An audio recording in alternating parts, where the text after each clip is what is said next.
สบายดีข่อยเปรมออร์แกนิกเด้อ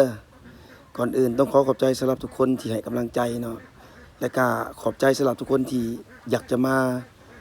อุดหนุนอยากจะมาเบิ่งอยากจะมาแลกเปลี่ยนประสบการณ์ในการเฮ็ดสวน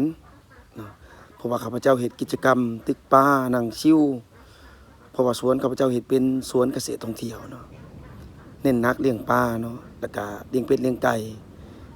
มีกบนำแหน่เนาะแล้วก็เฮ็ดเป็นสวนนั่งเล่น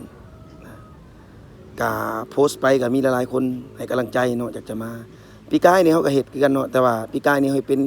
ลักษณะแคมปิ้งแบบฮื้อเวลามืดแล้วฮื้อแต่ว่าปีนี้ข้าพเจ้าจะเฮ็ดเป็นแบบว่าถาวรเนาะ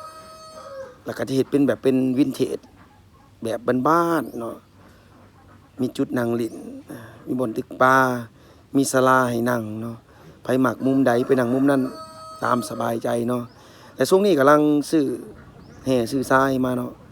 เพื่อเกียมเนาะและมื้อนี้เฮาก็สั่งพวกท่อพวก